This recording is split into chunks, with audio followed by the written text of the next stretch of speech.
नमस्कार, जय योगेश्वर। स्वागत करते हैं हम आपके अपने YouTube चैनल में बायोकेम बाई YSS।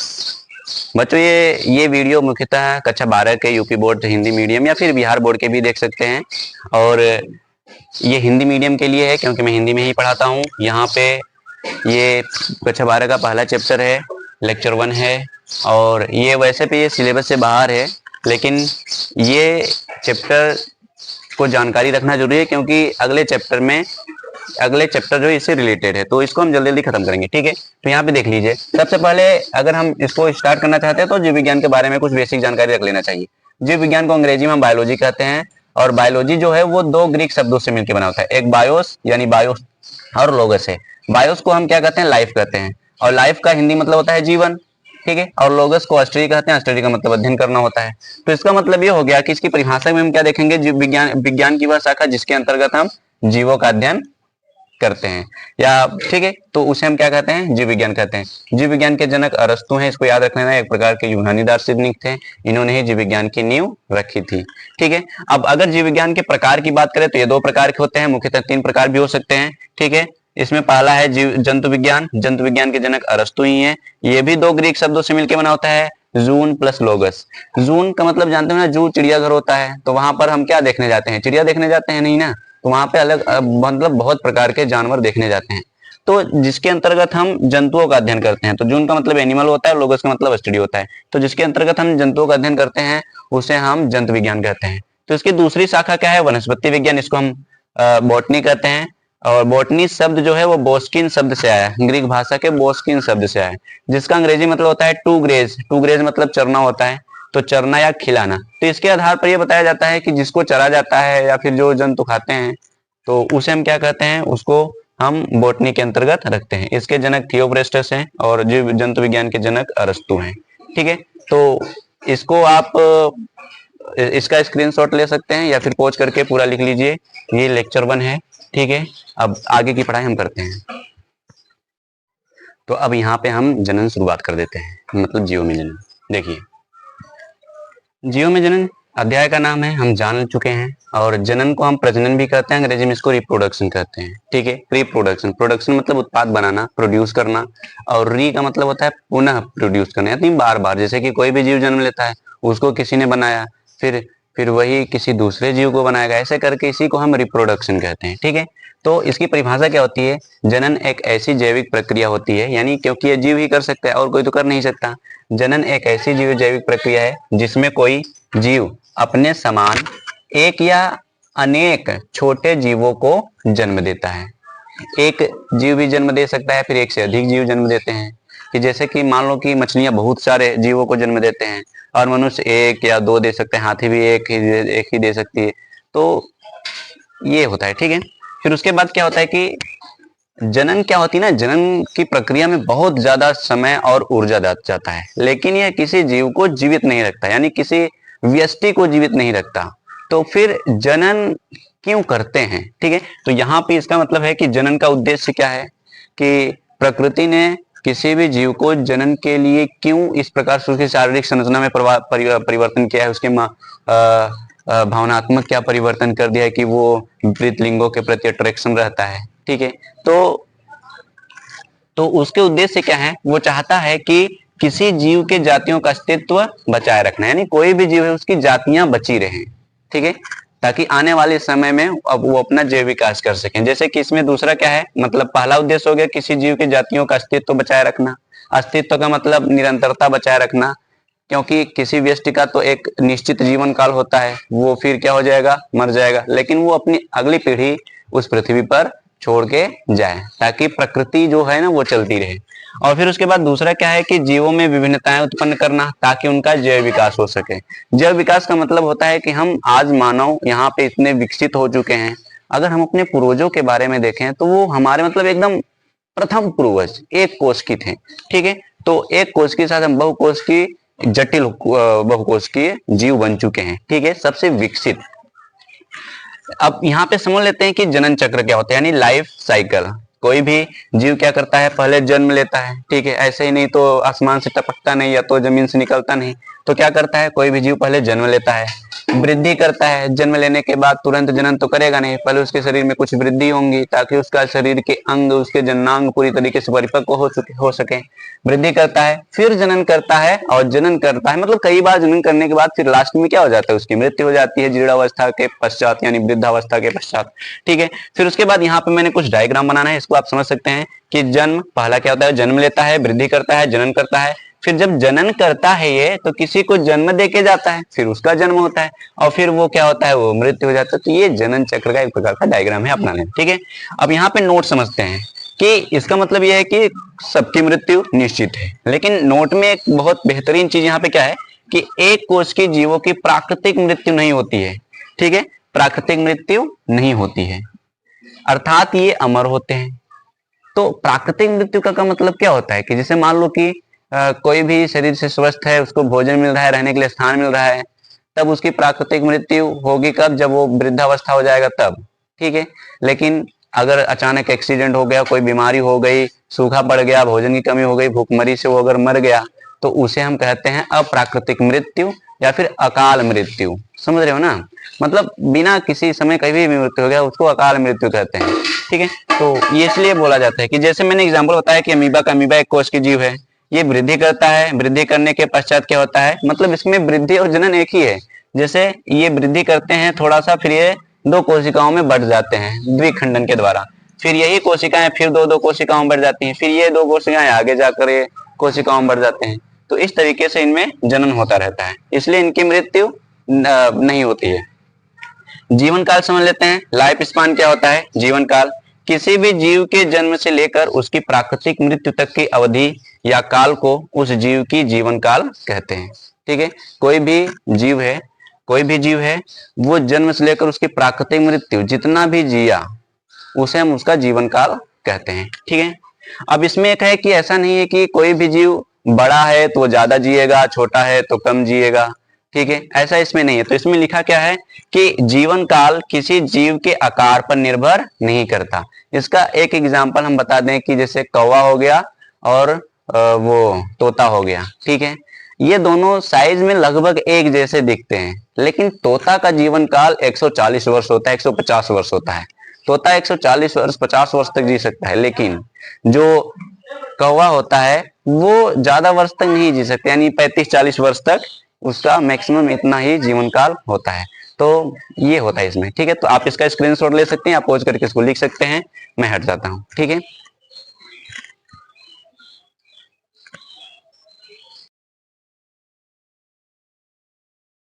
अब हम समझते हैं कुछ जीवों के जीवन काल और जनन के प्रकार। देखिए, कुछ जीवों का जीवन काल क्या है, जैसे हाथी हो या मनुष्य हो, वो उनकी जो उम्र होती है, मतलब जीवन काल होता है, वो 65 से 70 वर्ष तक जी सकते हैं।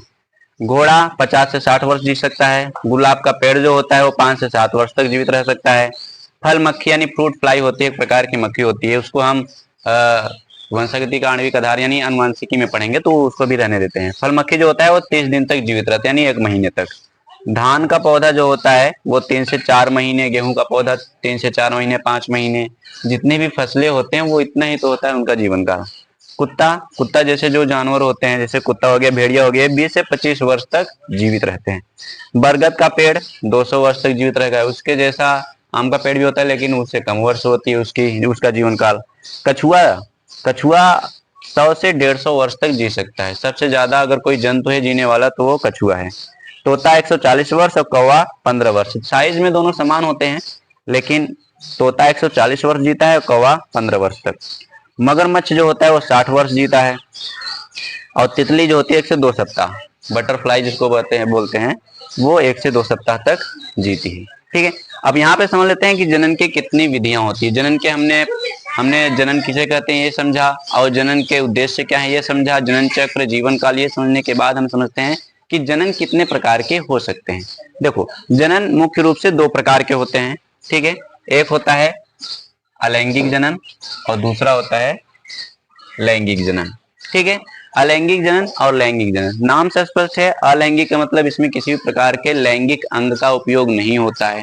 इसमें जो जीव अलैंगिक जनन करते हैं वो लैंगिक अंगों के सिवाय किसी दूसरे शरीर के भागों का उपयोग करते हैं। ठीक है, और लैंगिक जनन का मतलब जिस जनन प्रक्रिया में लैंगिक अंगों का इस्तेमाल किया जाए। ठीक है, यहाँ पे हम समझते हैं ये परिभाषा, ये एक प्रकार से परिभाषा भी है, और अगर डिफरेंस आ जाएगा, अंतर आ जाएगा लिखने के लिए, तो ये भी आप 4 पॉइंट उसका लिख के लाएंगे। एक एक करके समझते हैं। देखो, इस विधि में क्या होता है ना, एकल जनक जीव भाग लेते हैं। केवल एकल जीव के द्वारा इसमें क्या होता है, संतति की उत्पत्ति होती है। ठीक है, और इसमें क्या होता है कि इस विधि में विपरीत लिंग वाले 2 जनक जीव के द्वारा संतान उत्पन्न वो करते हैं। समझ गए इतना? इसमें एकल जनक जीव भाग लेते हैं, इसमें 2 जनक जीव भाग लेते हैं, और वो भी विपरीत लिंग वाले। और यहाँ पे हम समझते हैं दूसरा क्या है कि जनन के लिए जिस मतलब कौन से अंगों का उपयोग करते हैं, ये जनन के लिए अपने शरीर के किसी भाग का इस्तेमाल कर देंगे। जैसे मान लो पौधे की अगर हमने तना काट के लगा दिया कलम करके, तो वो वृद्धि कर जाएगा। ठीक है, उसका जड़ लगा सकते हैं। किसी किसी पत्तियों का भी इस्तेमाल करके हम अलैंगिक जनन करते हैं। तो उसमें देखो ना, एक ही जीव है, समझ रहे हो ना, एक ही जीव से जब संतति का निर्माण किया जाए तो अलैंगिक जनन के अंतर्गत आता है। और कोशिका का भी निर्माण कर सकते हैं, मतलब कोशिका के द्वारा, जैसे मैंने बताया था ना कि अमीबा एक कोश के जीव होते हैं, वो अलैंगिक जनन करते हैं, 1 से 2 बन जाते हैं, 2 से 4 बन जाते हैं। तो उसमें क्या वो कोशिका का इस्तेमाल किए, या फिर वो अपने शरीर के किसी विशिष्ट संरचना का निर्माण करते हैं। जैसे अगर आप कवक देखें राइजोपस में, तो एक विशिष्ट संरचना का निर्माण करते हैं। ठीक है, जिसको हम कोनिडिया कहते हैं। समझ रहे नहीं इतना? और बीजाणु समाज संघ जो जिस प्रक्रिया के द्वारा कहते हैं, तो वो संरचनाएं होती हैं जिसके द्वारा वो क्या करते हैं, जनन करते हैं। ठीक है, इसमें क्या होता है कि इसमें जो जीव होते हैं ना, वो जनन के लिए अपने लैंगिक कोशिकाओं का उपयोग करते हैं। लैंगिक कोशिकाओं का मतलब युग्मक का निर्माण करते हैं।